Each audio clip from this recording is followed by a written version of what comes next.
Alright, so we have basically a fully functional quiz with HTML5, JavaScript, jQuery, but I'd like to optimize the code a little more and kind of shorten it up a little bit. If we look at the JavaScript file, you can see that, for instance, for our click handlers, we have basically 5 separate blocks like this, where we're saying if we click on that question, submit, it'll run this function. It'll hide all the other questions, which is fine, and then we're calling the process function and manually putting in the question name or number. Okay, we got Q1, Q2, and I don't want to do that. I'd like to have basically one of these blocks and grab this from the actual data. And what I mean is from the HTML5 data attributes. Okay, we're using data question. All right, so I wanted to look at this number, this number, this number, instead of having to manually punch in Q1, Q2. All right, so let's do that. We're going to keep this how it is. Of course, we want all of our questions hidden, and then we want to show the first question, so that's fine. What I'm going to do though is create kind of a universal click handler. Alright, and I'm going to leave these here for now, but I will be deleting these afterwards. I just want you to see that what I'm going to be doing is basically this, but dynamically using the data variables. Okay, so let's say instead of saying like this Q1 submit, let's say any question that's submitted, and we can do that with the class question form, and we want to get the submit button, so it has the ID of submit, and we're going to say dot click function. Alright, so whenever any question is submitted, it's going to go here, as opposed to having 5 separate ones here.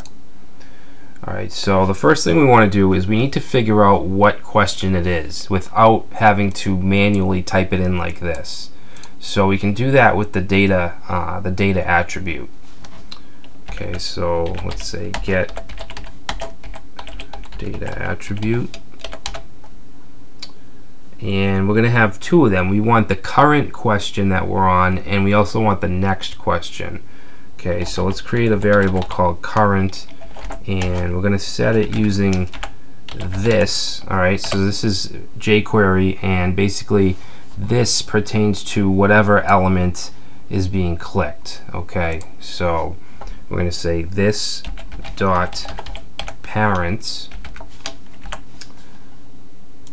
By parents, we want the next element up. So let's take a look at a question, and we're actually pertaining to the submit button. Okay, and we're doing that right here. Alright, so the parent of this button is the form. It's in the form. It's not the UL or the H3. These are on the same levels. Okay, all 3 of these elements are on the same levels. We want the parent of button, which is the form, which has the data variable or the data attribute. Alright, so we're going to say this dot parents, and we're going to say form first dot data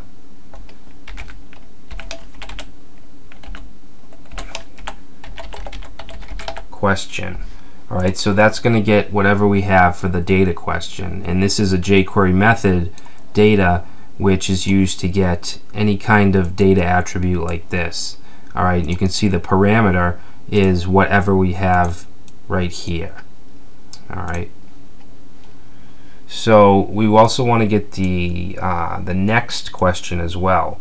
So I'm going to copy this, and we're going to change this current to next, and we can say the same exact thing, except we want to say +1. Alright, so if this is Q1, the next one is going to be Q2. Alright, so next we want to hide all questions, just like we've been doing. We can actually just copy this.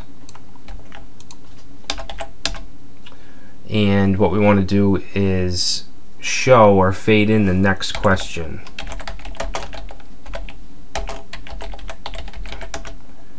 Alright, so we're going to use jQuery. And right here we're going to do a little concatenation. We're going to say Q. Yeah, because we're going to grab the ID, and you can see that the ID of each form is Q1, Q2. So we don't want to just put in a static number like 1 or 2. We want it to be the next number. All right, so we're going to say next.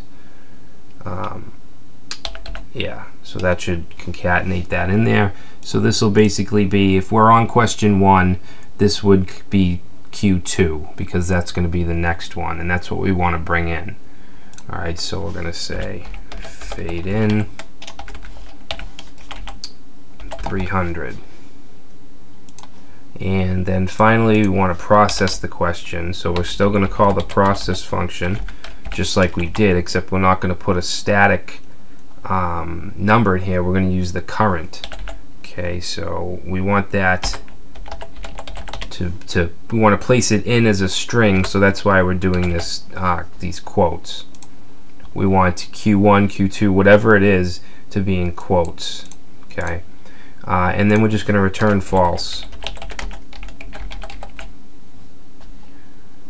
Okay, so let's get rid of these.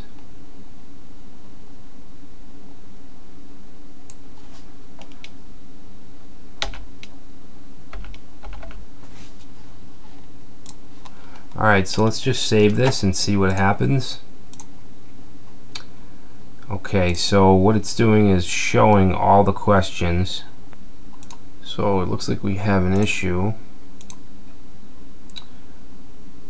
Alright, and the issue looks to be with this next variable. I didn't properly concatenate it. I need to add a plus sign here, and that should do it. Alright, good. Now we should be able to complete the quiz and pretty much do what we did before we optimized the code. So let's just try it out. We'll get one wrong on purpose. Alright, so it doesn't show us any results or anything because we need to fix our process function. Before, what we were doing, we're passing in this variable, which was either Q1, Q2, up to Q5, all right, and then we're doing a comparison. But now you can see here we're passing in the number, okay? So 1, 2, 3, 4, 5, which is coming from this attribute, this data question. All right, so we have to change this function and adapt to just the number, not the Q1, Q2. So what I'm going to do here is change this to an N to represent number. It's going to represent the question number. And I'm going to push all this down for a minute. We're going to end up deleting these blocks, all right, because we don't want the same code repeated over and over. All right, so let's just optimize this. So what we're going to do here is we need to get the submitted value. All right, so I'm going to copy this. Okay, we'll say get input value. All right, now what we have here is the value that we put in the input that has the name Q1. All right, now this is static. We need to make this dynamic so we can change this 1 to whatever this N is. All right, so that's what we're going to do. Let's get rid of that 1, and we then want to concatenate the N. Okay, so this will be, for instance, if it's question 1, this will be name equals Q1. If it's 2, it'll be name equals Q2. So it's dynamic, it changes. All right, so the next thing we want to do is basically the same kind of thing we're repeating down here. Okay, we want to copy this. Alright, so we're saying if submitted is equal to, and then we're going to have the stored answer. But again, this is static, this A1. We want to change this 1 to whatever that N is. Alright, so we're going to do the same thing and just, actually we're going to do it this way. Let's do session storage dot get item. Now this get item, if you say get item A1, it's the same as just saying session storage dot A1. Alright, but since we're using a variable in here, I just want to use this get item format. Alright, so A, we don't want the 1, we want to concatenate that N. Okay, and then we want plus, and then 2 quotes.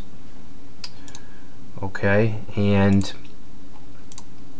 basically this here is doing all of this. Alright, it's just replacing the static Q's for the actual number that comes from the data attribute. Alright, now we can actually get rid of this, all of these blocks, which is nice. Now you can see in the last question it's then outputting the results. Alright, so what do I want to do here? Actually, I know what I want to do. We have these variables up here. This is where you can work with these. We want to get the total. We know there's 5 questions, alright? So down here, I am going to get rid of these, all except the Q5.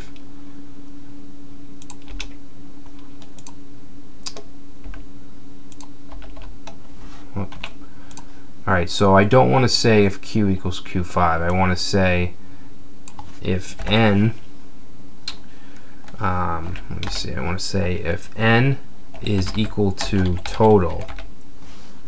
Alright, and let me just get rid of this.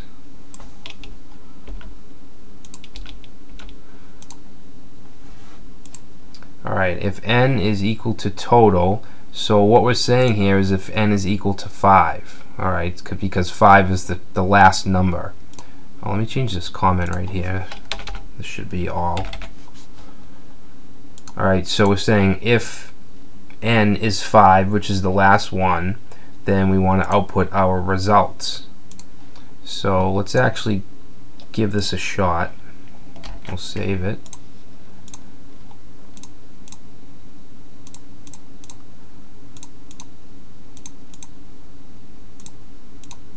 Alright, good. So we have it working. Your final score is 3 out of 5. Alright, so it is working now. What I want to do though is I want to give the option to have a question equal however many points that you want. Alright, because right now we're just incrementing by 1 with the score plus plus. What I want to do is, if they get it right, I want the score to equal the current score plus point. Alright, so if we go up here and we change this point to 2, then the highest score possible is going to be total, which is 5 times 2, which is 10. Alright, so down here, and that should work. So let's try this again.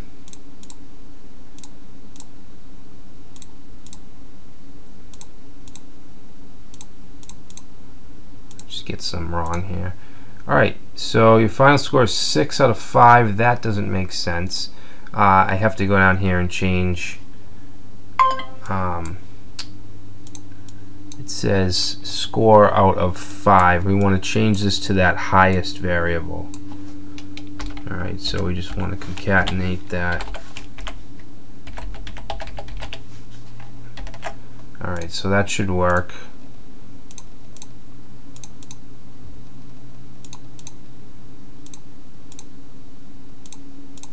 Alright, so we got a 10 out of 10 because each question is worth 2 points.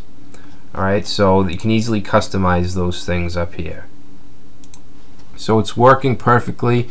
The last thing I want to do is just to output a little message depending on the score. Alright, so we want to go right under the results, we're going to say if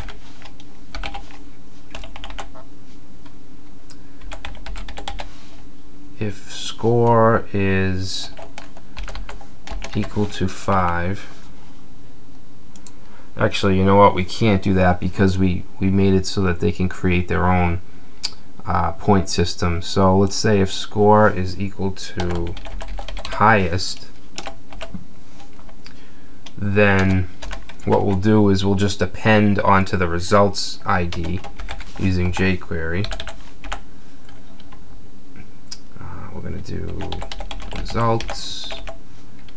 results dot append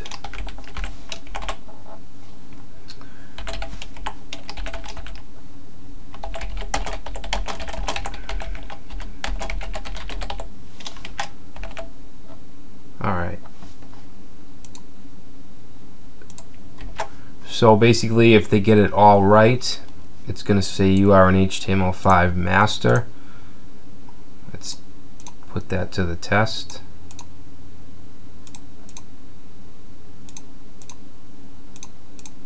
Alright, so it's outputting you are an HTML5 master. Now what we could do, keeping it dynamic and not using fixed numbers, we could say, and I didn't plan this, I'm just kind of doing this off the top of my head. We could do something like else if score is equal, we'll say if score is equal to score take away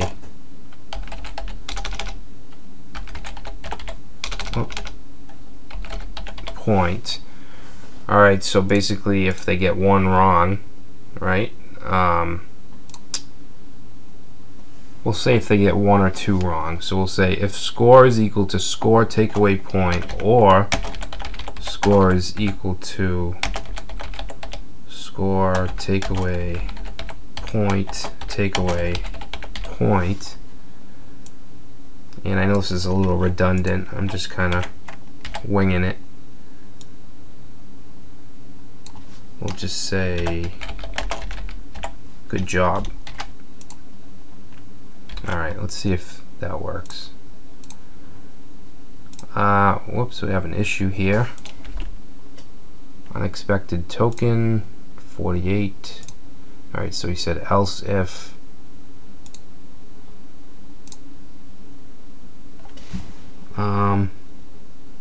unexpected token. Why? Oh, we need to put a space here in the else if. I do a lot of PHP coding, and in PHP you can leave them together. So that should fix that. Alright. So let's go ahead and get one wrong.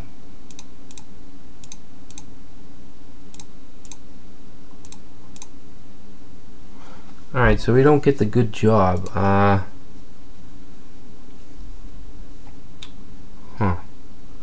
If score is equal to, oh, you know what? We want this to be highest, not score.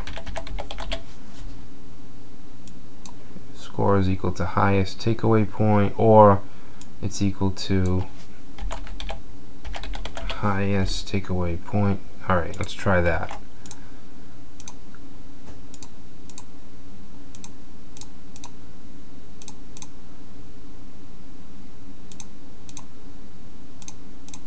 Alright, so now we're getting the good job. So, I mean, that might not be the most practical way to do it as far as the messaging, but it just gives you an idea of how you can use these variables. So that's it for our quiz application. You can see how much we've slimmed down this quiz.js file. There's no more repetitive blocks of code, and that's really what optimal programming is all about, is condensing it and having it still make sense and still do what you want.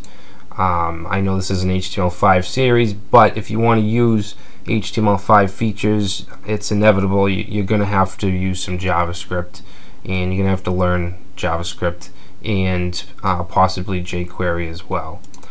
Alright, so that's it for the quiz app. I will see you in the next chapter.